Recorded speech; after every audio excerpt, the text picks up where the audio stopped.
তো এই হাসিনা যে সারা বাংলাদেশে ফ্যাসিবাদের রাজত্ব কায়েম করেছিল, এটি হচ্ছে এই তার কালচারাল অ্যাফেয়ার্স ছিল হাসিনাস অ্যাফেয়ার্স। মানে হাসিনা যা যা বলতো এটা কিভাবে প্রচার করবে, সেইটাকে কিভাবে আফোল্ড করবে, তারা সেই চিন্তায় ব্যস্ত ছিল। তুলনায় তারা ছিল, আমরা যে এরশাদকেও খারাপ বলি, এই হাসিনার তুলনায় এরশাদ হবে একটা ওয়ার্ড পর্যায়ের ফ্যাসিস্ট হবে।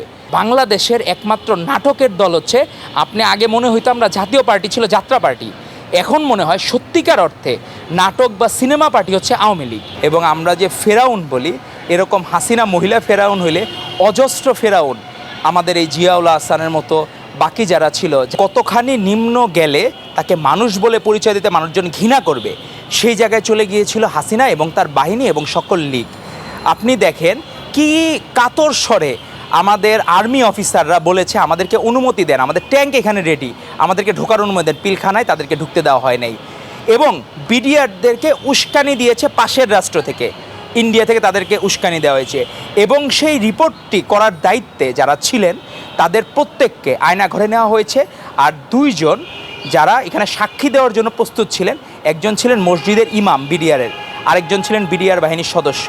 দুইজনকেই, একজনকে কারা হেফাজতে মৃত্যুবরণ করতে বাধ্য করা হয়েছে, হত্যা করা হয়েছে, আরেকজনকে ফাঁসির একটা নাটক করে তাকে সেখান থেকে মানে বাংলাদেশ থেকে কি পৃথিবী থেকে তাকে বিতাড়িত করে দিয়েছে, শুধুমাত্র কি হাসিনা তার মসনদ ধরে রাখার জন্য। তো এরকম মসনদ ধরে রাখা, আমরা যত এখন মনে হয় যে আমরা যখন হিটলার মুসোলিনির কথা বলি, এদেরকে মনে হয় শিশু ফ্যাসিস্ট ছিল তারা হাসিনার তুলনায় তারা ছিল, আমরা যে এরশাদকেও খারাপ বলি, এই হাসিনার তুলনায় এরশাদ হবে একটা ওয়ার্ড পর্যায়ের ফ্যাসিস্ট হবে।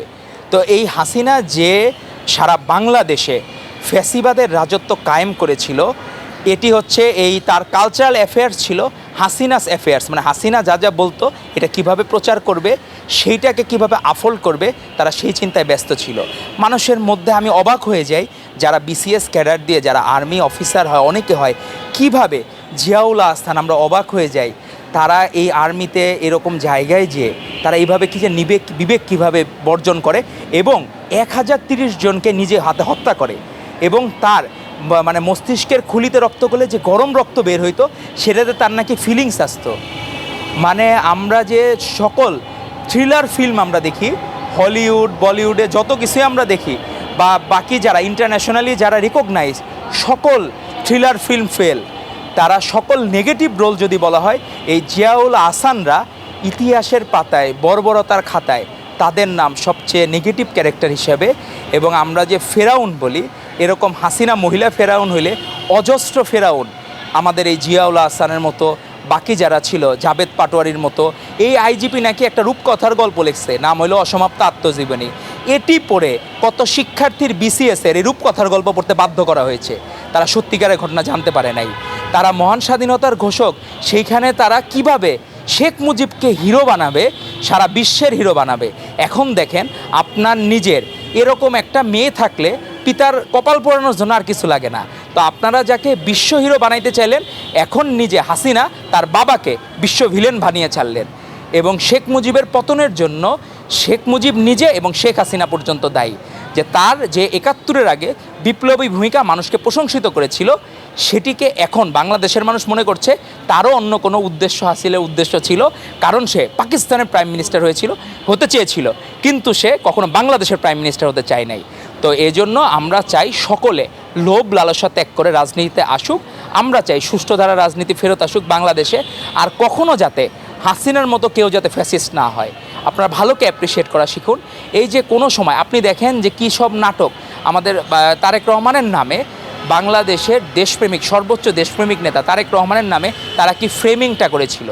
তারা এই 10 টাকা অস্ত্র মামলা, তারা হচ্ছে 21শে আগস্টের গ্রেনেড হামলা, সব যে নাটক ছিল এটি এখন প্রমাণিত। কারণ বাংলাদেশের একমাত্র নাটকের দল হচ্ছে, আপনি আগে মনে হইতো আমরা জাতীয় পার্টি ছিল যাত্রা পার্টি, এখন মনে হয় সত্যিকার অর্থে নাটক বা সিনেমা পার্টি হচ্ছে আওয়ামী লীগ। কারণ তাদের পক্ষে সব ধরনের নাটক করা সম্ভব এবং এই ফ্রেমিংগুলো করা সম্ভব। তো এখন আমরা চাই যে স্বাধীন বাংলাদেশে সুষ্ঠু ধারা রাজনীতি ফেরত আসুক। আর কখনও যাতে কেউ হাসিনার মতো ফ্যাসিস্ট না হয়, কেউ যাতে জিয়াউল আহসানের মতো পারভার্টেড কিলার যাতে না হয়, কেউ যাতে জাবেদ পাটোয়ারির মতো রাষ্ট্রের সকল কিছু ব্যবহার করে শেখ মুজিবকে যাতে এই জাতীয় বীর বাড়ানোর চেষ্টা না করে, সেই ধরনের চেষ্টা যাতে আর কোনো দিন বাংলাদেশে ফেরত না আসে। ধন্যবাদ আপনাদেরকে। যে কোনো জায়গা থেকে, ক্যাম্পাসে ক্লাসের ফাঁকে, ঢাকার জ্যামে বসে কিংবা ঘরে বসে, ট্রেডিং এখন হাতের মুঠোয়। তাই ট্রেড করুন যখন খুশি, যেখানে খুশি।